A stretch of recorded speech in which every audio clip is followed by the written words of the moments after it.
Go ahead. Okay. Our mission. Helping Parents Heal is a nonprofit organization dedicated to assisting bereaved parents to become shining light parents by providing support and resources to aid in the healing process. We go a step beyond other groups by allowing the open discussion of spiritual experiences and evidence for the afterlife in a non-dogmatic way. Affiliate groups welcome everyone, regardless of religious or non-religious background, and allow for open dialogue. Attendance today at this meeting is voluntary, and we are here for the benefit of learning from and sharing with other parents whose child has passed away. It is understood that our discussions are intended to be confidential and not designed to replace traditional therapy or spiritual counseling. Helping Parents Heal offers a wide variety of speakers to allow parents to be informed about many possible ways to heal, to connect with their children, and to learn about the afterlife. The views expressed by our guests do not necessarily reflect those of Helping Parents Heal, and we ask that you take from their presentations whatever you may benefit you personally. And I'm just thrilled tonight. I know Elizabeth's going to introduce Kelly, but Kelly is just amazing. I found her very early in my journey after Carly passed, and her Just One Little Thing helped me so much, helped me get through those early days where I just chose one thing that would help me get through. So thank you, Kelly. Thank you so much for being here. Oh, thank you. We are so happy to have her here. And I just want to say, first of all, that Kelly is a shining light parent, just like us.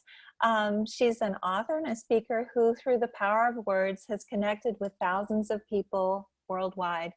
Kelly Buckley's story is a brave and courageous one. Her journey from the depths of grief by clinging to gratitude, and her ultimate arrival at a place of strength is truly inspirational. The loss of her infant son Matthew, and then subsequent unexpected death of his twin brother Stephen 23 years later, pulled Kelly into the isolation of despair and hopelessness. Always a believer in the transformative power of words, Kelly clung to writing as a way to survive, first jotting her thoughts on the back of an old utility bill, to blogging candidly and sharing her thoughts on living with grief.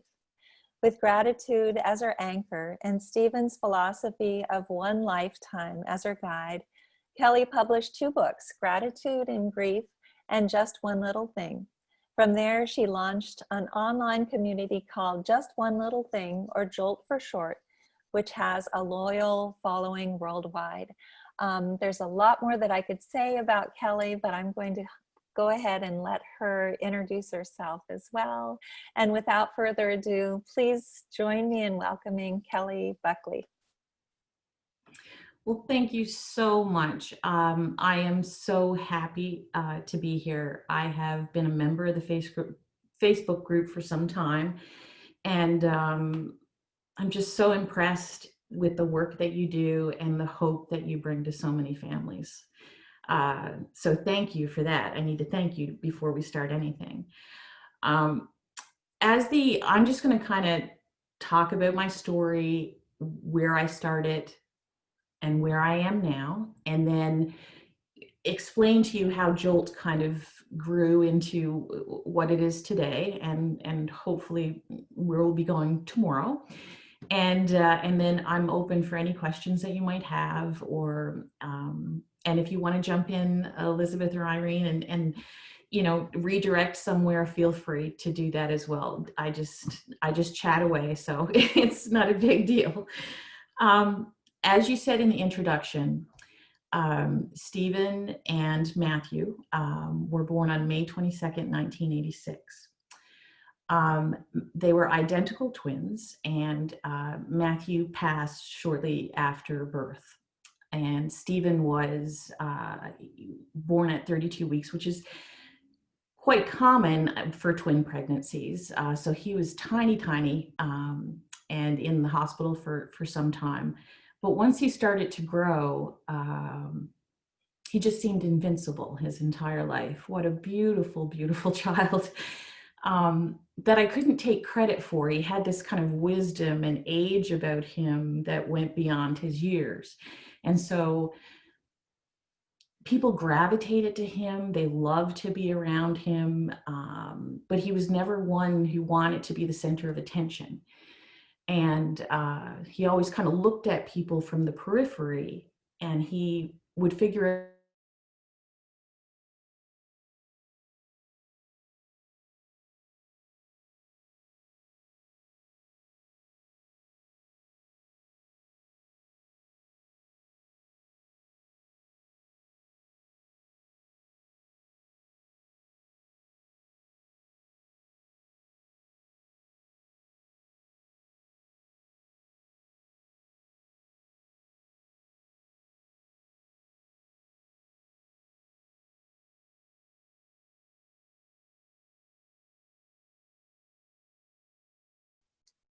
Hi, everyone. I don't know. I think Kelly might be frozen here.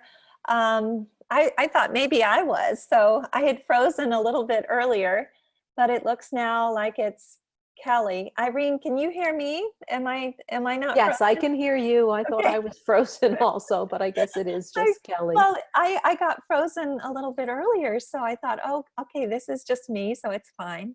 Yeah, kids are at play. I love that. Do you So have her cell phone number? hopefully, well, I would assume that there's nothing that she can do about it unless, no, I don't have her cell phone number. I don't have Okay. any number for her. But I would assume that she knows that it's frozen and she's probably trying to do something about it, although she might just be speaking right now. So let's see. Let me see if I can figure out how we can get in touch with her somehow. Let's see. Oh dear. I would think that she's probably going to look at the chat box and try to figure out why nobody, Yes. let me just write to her in the chat box. I'm sorry, everyone. This Yeah. is very strange. Well, I just had an epiphany, and I guess maybe I'll call it a blonde moment. For years, I've been receiving Kelly's daily message, daily jolt, and I just put together that jolt was just one little thing. I didn't know that. Well, I'm glad that you know that now. That's a good thing. So maybe you could tell people a little bit about your journey with Kelly. Okay. Let's see. Just tell them a little bit about how you Sure, I can learned about even her. just read a little bit about Kelly. And so again, I'm not sure how I was guided to her, but I signed up to receive her daily message. And it's just an inspirational quote. And if you read anything on her website, it just says that getting through the journey, if you could just concentrate on one thing a day, just one little thing. And when we were talking earlier, Kelly said, one thing for her might have been just being able to get out of bed every day. And for me, I had many days, weeks that just one little thing was being able to take a shower. And it was just very inspirational. And she's now, I think she has, I don't know how many 100,000 people follow her. Looks like she kicked out Elizabeth, so hopefully she's going to get She'll be back coming in. back, which is good. So we'll get her back in here and hopefully she actually just moved. They bought a lot and I think they must have She's just, living in South Carolina. and so maybe because of the fact that she's on a new lot, she doesn't have the internet working the way it should, but Yeah. I don't see her coming in yet. But her But website is kellybuckley.com. She's now doing something else. She's creating Strong Wise Women. It's a new website or part of her group, and you can join. There's no charge to be a part of her group. She has a large Facebook group, and like I said, I think she has a few 100,000 people that follow her around the world. So it's really amazing. Her book, Just One Little Thing, is beautiful, and Grief to Gratitude is also her other book, which I found just to be wonderful. And she does online resilient retreats. She just has some great things. So you can go on to her website, which is kellybuckley.com, enter your email address, and you can sign up for her daily quote, which will be coming back, and also her newsletter. Well, and while we're waiting, I know that Galen has also read, one of the first books that she read was a book by Kelly Buckley. Would you like to say a few words about Kelly to us before she comes on? Because she's not here yet. Unmute yourself, Galen, can you? Yeah, I was looking for her phone number because we chatted. Oh, okay. I'd love to have her phone number. I'm looking. Her book was also the first one I read, and I found it to be so grounding because I was floundering as we do in early grief, and the very idea of gratitude was, to me, so heartful and so full of guidance as to focus in the present. And I was just starting to learn how to meditate, and I was trying to stay in the present. So this book allowed me to also concentrate on gratitude. And her story, although, you know, I had a son, I just heard her, the dates are, our boys are both born in 1986. So that resonated with me at the time too. I realized that. And I just thought, I don't know who she is, but she's a good Canadian, and I want more. So I found the book to be just delightful and heartening.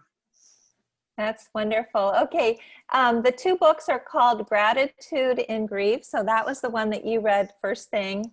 Right. And then the second one is Just One Little Thing, which adds up to JOLT. And Irene just found that out, which is so exciting. So anyway, she also just suffered an injury this year. She's been healing from an injury, had her Achilles tendon torn, which is very, very hard. Do you guys want me to write those in? Maybe you could write in, Irene, gratitude and grief, and just one little thing. And so she's doing much better now, but it hasn't been easy.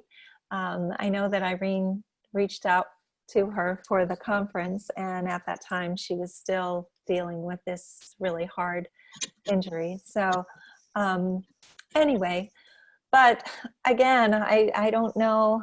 I would assume that if she got kicked off, she would be trying to get back on. I don't see her trying to get back on right now. So you found it? Well, if you give it a shot, you'll find out if it's right or not. Oh, Sarah, I'm going to do it. Okay. Sorry.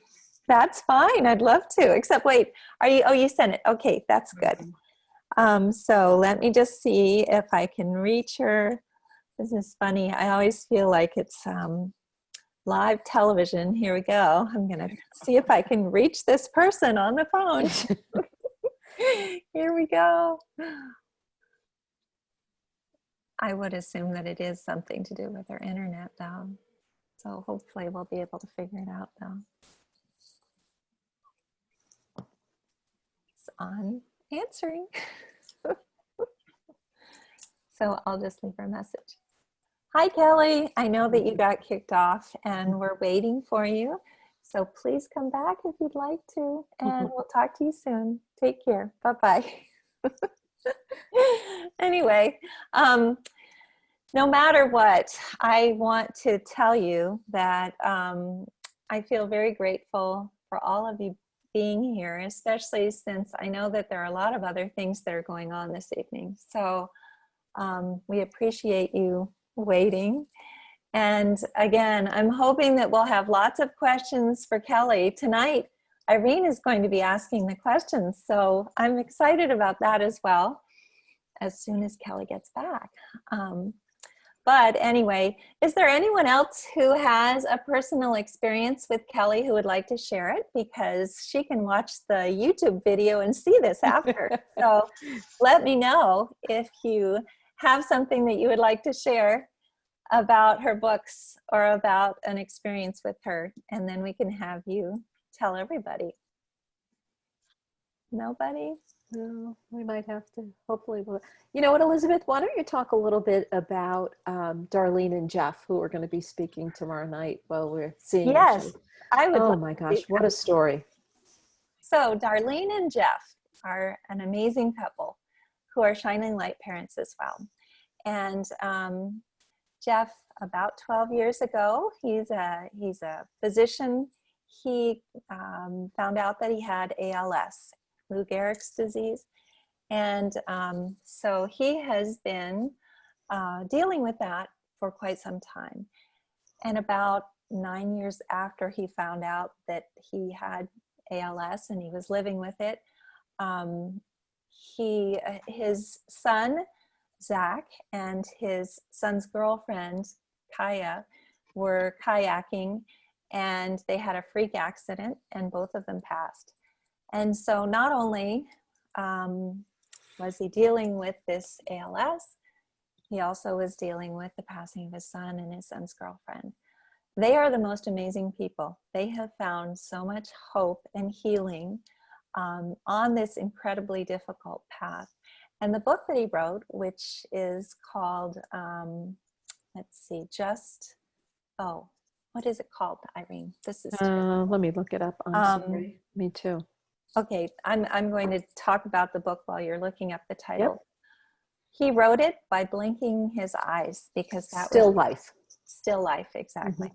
And so the book was written entirely by blinking his eyes. It's one of the most beautiful books. Irene and I probably cried the whole way through it, but it's also so inspiring, so beautiful. And so he will be speaking tomorrow through blinking his eyes again, and his wife will be helping him. So I'm really hoping that all of you will be on because they are an incredible couple and so strong and so beautiful. So did I leave anything out, Irene? No, I don't think so. And then Claudia Ardeleon, her daughter, Emma, as I have said before, is and was a gymnast. She transitioned of osteosarcoma. She had already had one leg amputated, but she wanted to continue doing gymnastics. She competed in Romania, in Romania's Got Talent, but they live in Canada.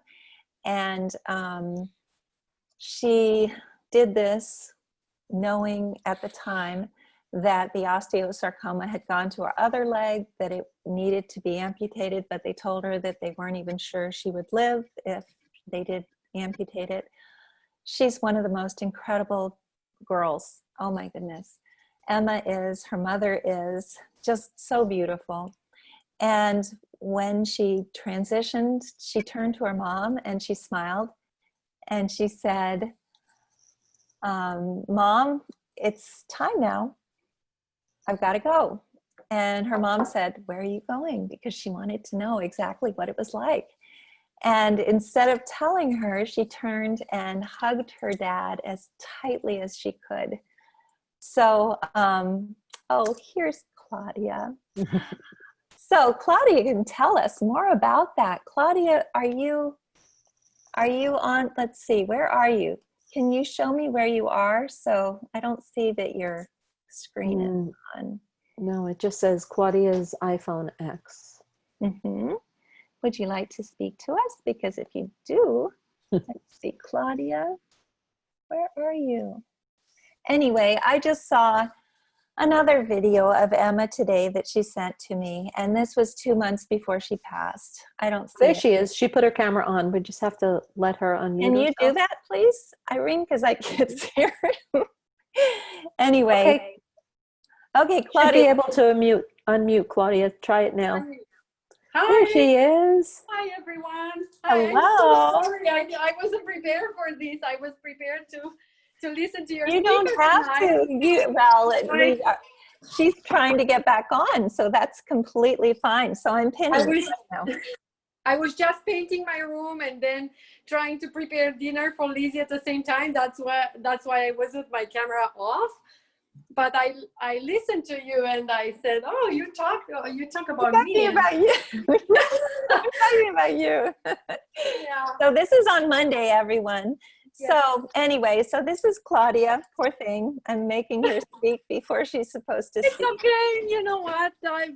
I'm okay with being just jump on and until the time comes. One of the things about Claudia is that she took Mary Burton's class. And it was pretty amazing because the first time that I heard Claudia speak was when Mary was talking about her course and Claudia was telling about what she got out of that course, which was really wonderful. That was amazing. It was, I was skeptical, not skeptical, I don't know if it's the right word. I grew up in a Orthodox religion, and I will tell Monday more about it.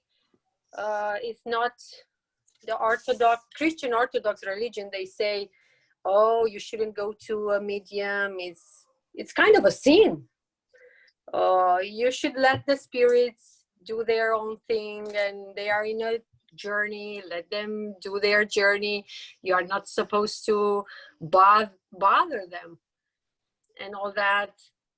And how can I connect with the spirit through writing? Like, who am I to this was my thought based on what I was growing up with, right?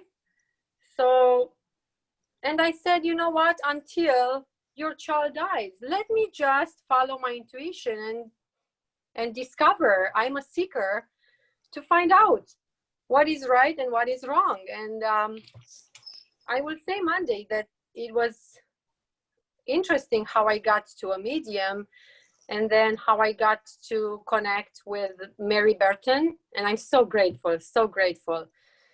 And I have the most beautiful image of Emma telling me in a session that we are all here, Mom, holding hands and say you Happy Mother's Day. It was Mother's Day, right after Mother's Day.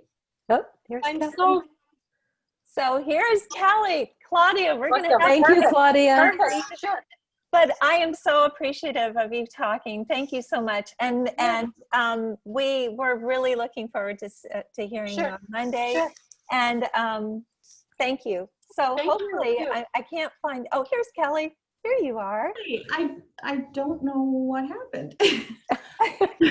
Well, you were gone. And I'm so happy you are. So let's go ahead and have you continue with what you were saying. It was beautiful. Where did you last hear me? Because I was talking and your picture was on the screen, and you had this beautiful smile and you looked very serene. And I was like, how is she holding herself so still? I don't I thought that my computer had frozen, so I was very happy that it was still going on without me. Anyway, that everybody's talking about how the kids are at work, but we were listening to your story about your two amazing boys. So if you could tell more about your boys, you were saying particularly that your oldest, Matthew, is just someone who was so serene and so beautiful and so easygoing. So that, I think, was the last thing that you were telling us. Okay, well, I apologize because I talked for a long time after that.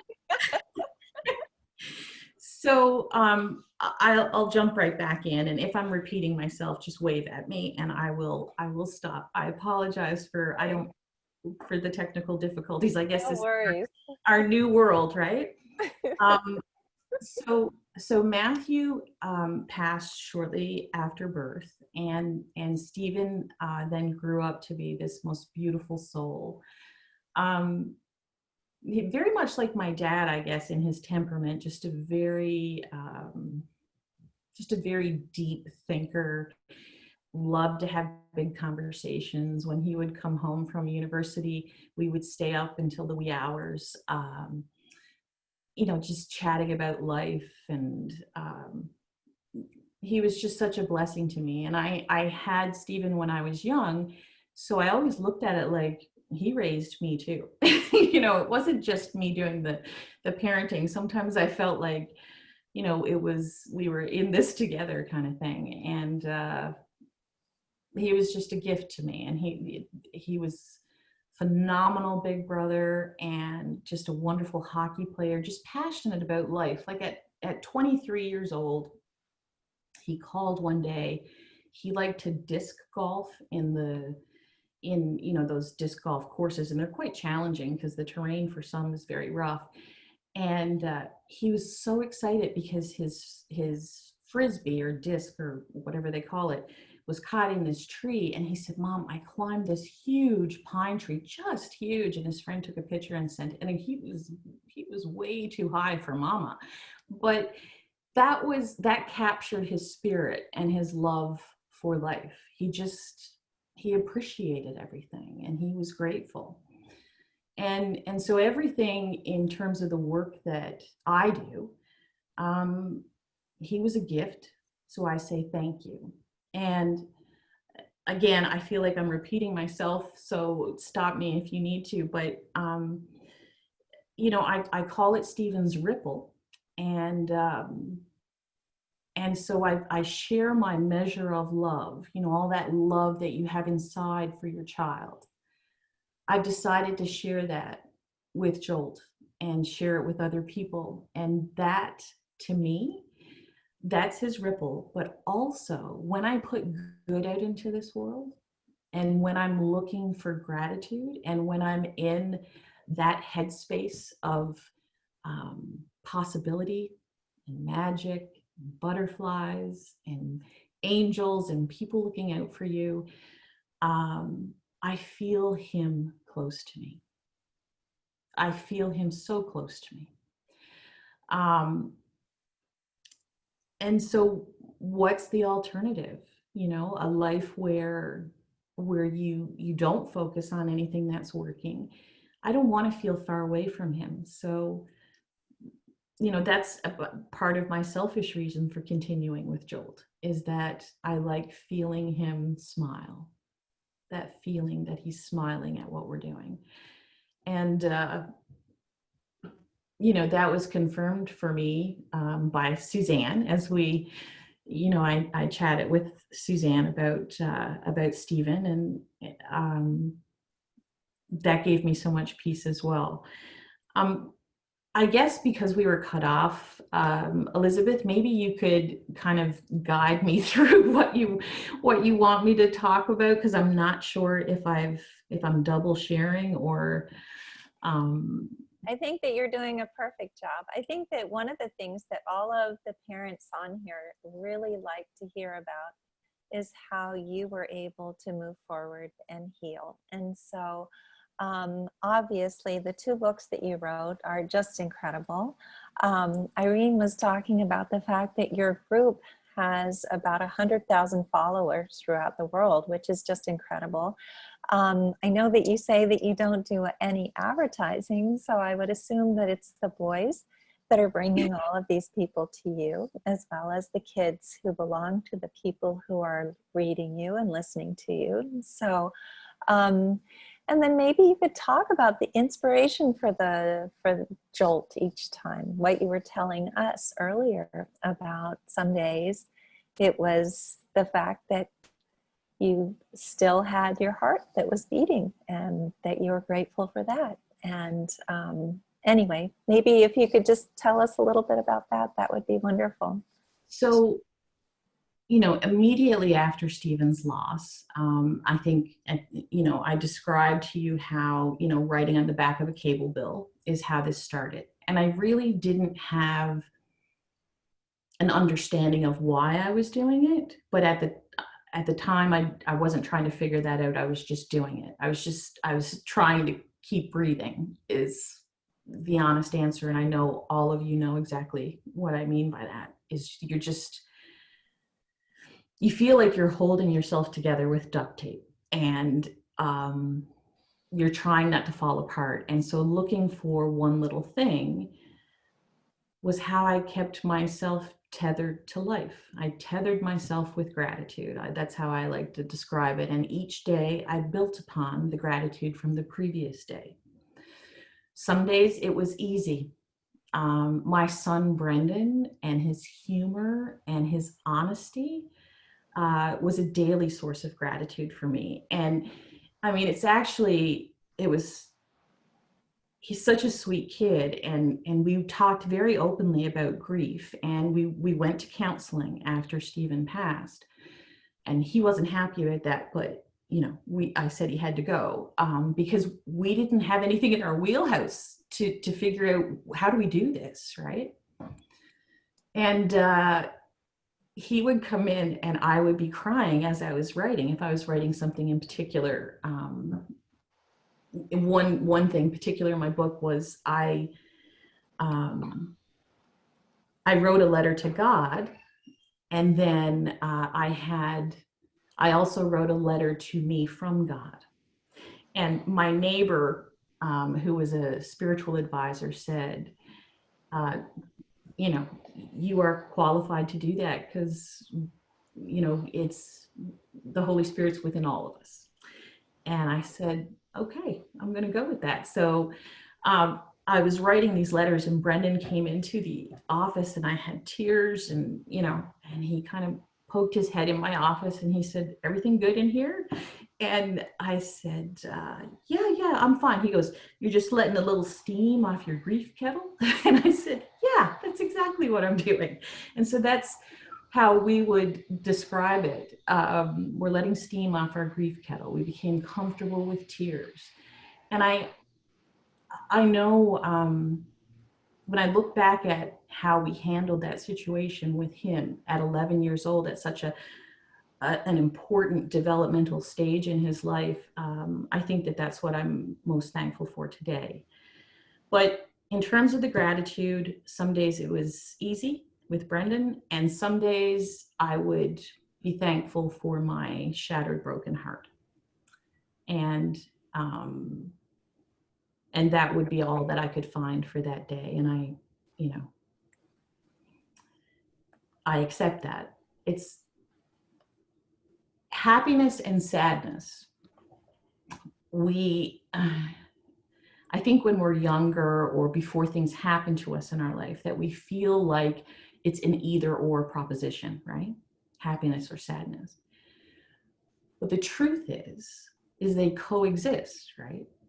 And happiness and sadness can coexist on the best day of your life and on the worst day of your life. And how I know that is true is because of Stephen and Matthew.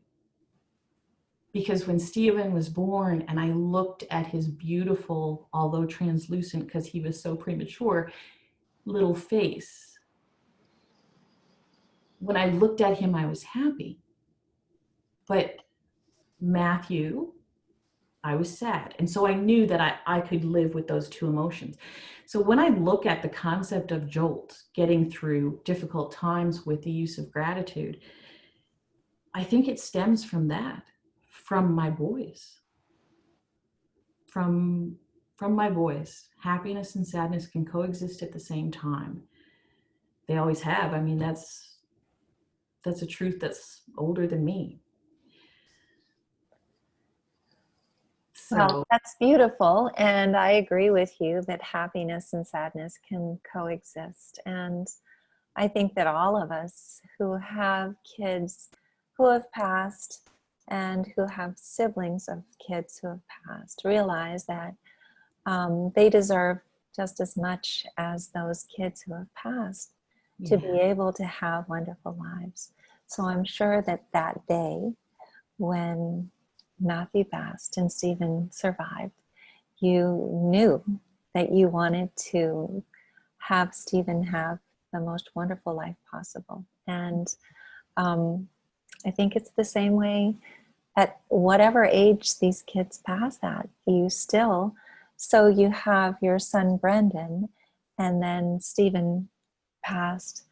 And could you tell us just a little bit about that? Is that possible to explain what happened and a little bit more about that? Of course, yeah. So my husband and I were in Louisville visiting his parents. They were living in a retirement community there at the time, and we went up for the 4th of July to see them. And Stephen was working during the summer, and he had planned to go and visit with his hockey boys for the July 4th weekend. And so they went to Jordan Lake, North Carolina, which is an absolutely stunning, beautiful place.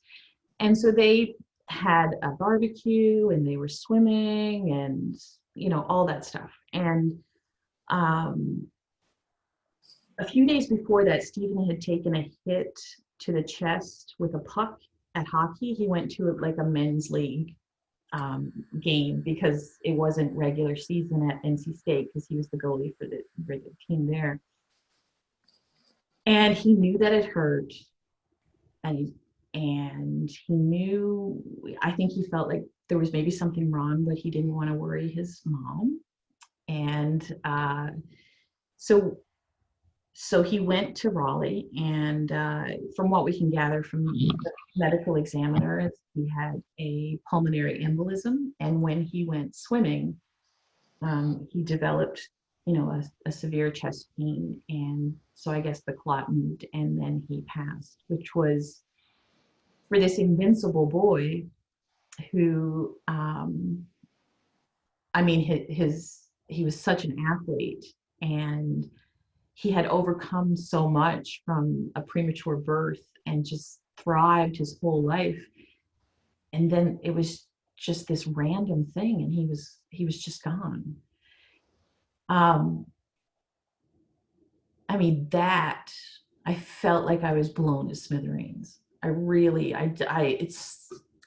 know I don't even have to describe that feeling because I'm in a group where everybody understands.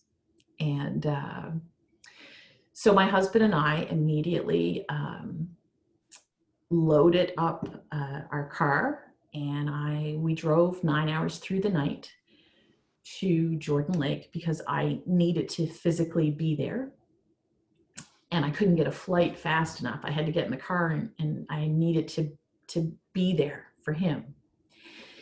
And on our drive there, a car passed us, and Stephen had a tattoo that he actually got the first week he went to university. And at the time, I was really not happy about it. You know, mom. And he sent a picture after. And actually, it's a funny thing because my younger son, he got a tattoo when he went away the first week too, I think, you know, and he did one better than Stephen. He actually tweeted it at me on Twitter. I love you, Mom. And he sent me the tattoo. So yes, my boys. So, but he had this tattoo, and it was the apple, the JOLT apple was the tattoo. And below it, in a beautiful script, it said, "One lifetime." And I was like, that is such a huge tattoo. When I first saw it, I was like, what? Why did he do that? I don't understand, right? And so every time I look at the JOLT apple, I smile because, again, something that really pissed me off initially turned out to be this great gift. So when we're driving through the night, this car passes us, and the license plate on the back says "One lifetime." Now, somebody trying to tell me something, somebody there with me. You know, Brady and I, my husband, we feel he was in the car with us. He made sure we got there safely. That's wonderful. Listen, I just want to tell you, a lot of people are saying things in the chat box. And for instance, Kathy's saying, yes, that's beautiful, Kelly. I'd say I'm an and person. Grief and joy can occupy the same space, which is beautiful. And then Carol said, even when our children are living, happiness and sadness can exist in the same day. Galen is saying grief and joy, of course. Yeah. Christine saying beautiful. Carol saying amazing. And then Darcy saying that her 20-year-old had the exact same condition, and it was the major cause of his passing as well. Nancy's saying, I have a tattoo of the "and" in honor of my second son who passed, Joey. I feel it summarizes everything about his life, his passing, and how we can move in this life. Joey was killed in a car accident on the day of his sister's, my oldest daughter's, wedding. Your description of experiencing happiness and sadness simultaneously is key. Thank you for that. So I think that just gave me goosebumps, actually. But I just also would love to hear a little bit more about the community that you've built, and also this new group that you have, which is the Wise Women group. Could you tell us more about that community and your interaction with that? Absolutely. So after writing the first book, I wanted to see if I could connect with people. And, back in 2010, Facebook was very organic. So you could really have a very large reach for people without having to pay thousands of dollars like you do now for advertising and all those things. And so on the 4th of July, I always like to do something positive. And so I launched it on the 4th of July. And at first, I was the only person in the group until I called my sisters and said, get your butts in this group. I'm here by myself. Help me. So, and I just started throwing out daily gratitude. And people would respond. And I can't even begin to explain to you how much I learned from, I feel I get more out of the group than the actual members, because I'm reading these responses from these people who have lived and through just unspeakable tragedy. And they find within them this unchangeable peace, and they pull from it to find hope.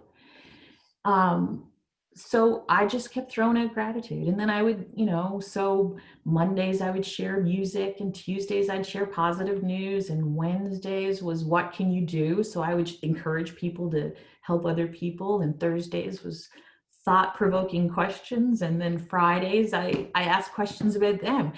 And that's how it started, in my pajamas, sitting at my laptop, typing away, connecting with people I didn't know, and together we just we healed, and we tethered our lives with gratitude.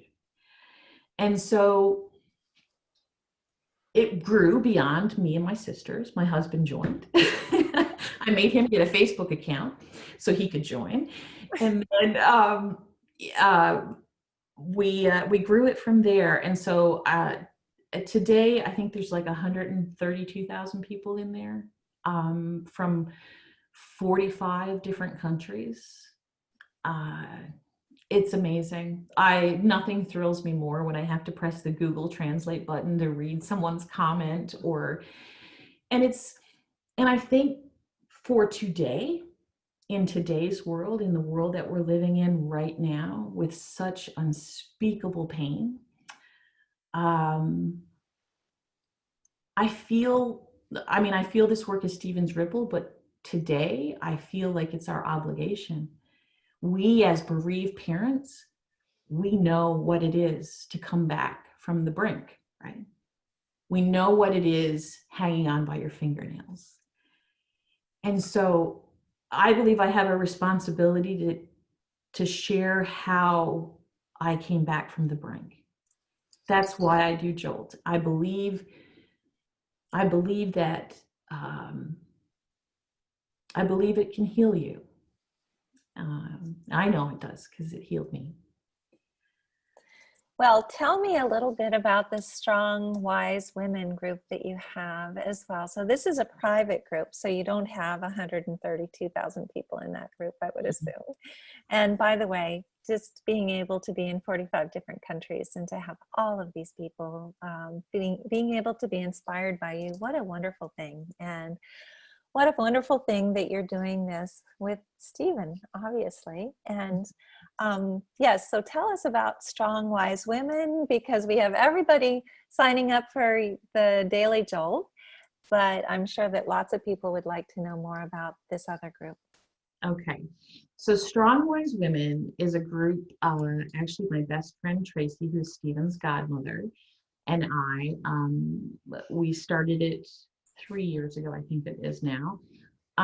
What I felt when I looked at the data of, kind of what made up the population of just one little thing, it was 87% women. And I have another funny story about this in a minute, but so it was 87% women, and I had received so many emails. So parents email me, and I love it. And sometimes it takes me a long time to respond, but my son, Brendan, said, Mom, if people write to you, you need to respond to everybody, because if they took the time to write to you, it means they're hurting like we are. And I made that promise to him, and I've kept it. Sometimes my responses are a little late, but I kept my promise to Brendan. And it was a beautiful thing for him to be so aware of other people's pain at such, because he was 12 at the time when he said that to me. So with all these emails, I think over the course of 10 years, well over 10,000 emails now back and forth between, parents and me. And sometimes we have exchanges that extend for a couple of months. Sometimes we have one email, but it's beautiful. But one of the things that came from it was they wanted more. They wanted a little more of an intimate setting. They wanted to look at, options for learning or journaling. So Tracy and I got together and we started Strong Wise Women. And so basically the group is about, the sense of community. It's private for sharing. There's a online journal that you can journal in the group. And then I offer an online resilience retreat, as well as in November, I'll be launching a journaling course that will accompany my journal that's finally coming out in November as well, and that's called From Pain to Purpose. So That's amazing. And I have a lot of people asking, for instance, Galen's asking a good question. This is about the first group, about your JOLT group. mm-hmm. Is that group made up mostly of people who have lost loved ones, or all sorts of things? Is loss the common denominator, or is it just everyone who belongs to that?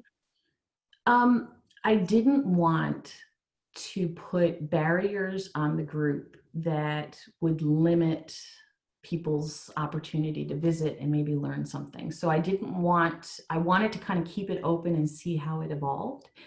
And I also feel like as bereaved parents, that we have our PhD in life.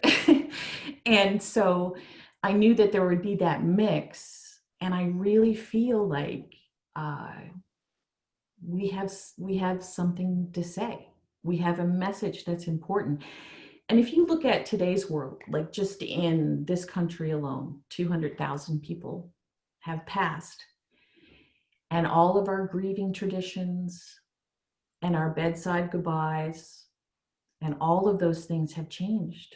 And we don't know when that's going to get back to normal. I wanted a place where anybody could come. And it's funny because over the years, people, well, is this a group for women? No, it's for everybody. Is this a Christian group? No, this is a human group. Everybody's welcome, no matter what your religion. And so I've deliberately tried to keep specific labels off it. I would say probably the bereaved parents in the group are the most engaged. Yeah. Because I think that they understand the importance of it. So that makes sense. Yes. Well, just we have a question for you that Irene wanted to ask, but I just wanted to say, Christine is saying, how wonderful to shower the world in gratitude, needed now more than ever, which is true. So Irene, what's the question that you have? Joe asked, from your experience of writing 2 amazing books, what advice would you give to others wanting to transform their words onto paper? Courses do you suggest? Where and how to start, and how to articulate all the jumble of experiences into a form of a book? That's a great question. Everybody has a book in them. And I say that because if I had one in me, I know you have one too. This was the last thing that I thought I would ever do with my life. If you're interested in writing, you need to sit down and you need to set a timer every day and write. And you need to not think about what you're going to write. You just need to write. You just need to put it down. You may erase the whole thing, which I've done many, many times. You may write something, say, oh, nope, that's not it. But you have to get into the practice of putting your feelings down. For me, how I got into the practice of writing was I had to, because I had to write down my gratitude, because writing it or typing it made it real. If I was just thinking about it in my head, that wasn't real to me. That was just poof, gone, right? But if I put it down in a journal, if I'm typing it in a document, then it became real. I think when I began to write, I didn't know where I was going with it. And it became clear as I got further into it. I just didn't try to, I don't know. I mean, it's difficult to explain because I was in the depths of grief. I didn't really try to have any agenda for anything. I was just writing to survive. But I think that the most important thing is that you sit down and you say, well, be still. I always become still. And I have a playlist on Spotify called Focus. It's just all instrumental music. And so I always start with kind of a little prayer or meditation before I write. And then I think about, maybe what's hurting today, or what, sometimes it just comes to me. As I said before, I'm just Stephen's typist sometimes, I think. So sometimes the ideas just pop in. I don't know if I answered that well enough, but. That sounds beautiful. And I just want to tell you, Carol is saying that when you had kids, and her as well, Brandon was a common name, but not Brandon. I love the name so much. My son in spirit as well is Brendan, but with an O. Your work is amazing. Thank you for all you do. And I wanted to also say that Erica said she was so looking forward to this. She loves what you have written.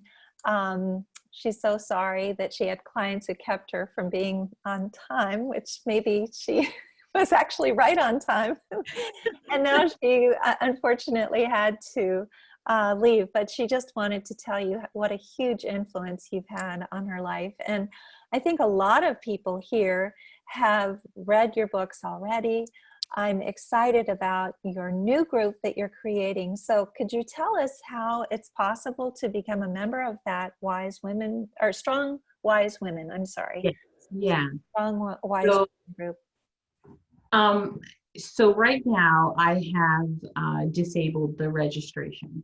Okay. And the reason that I did that was because I wanted to make sure that the new course and everything was updated. So I was moving it to a different platform. So my new website just launched Friday. And then now the next piece of it will be to upload the coursework and then relaunch that.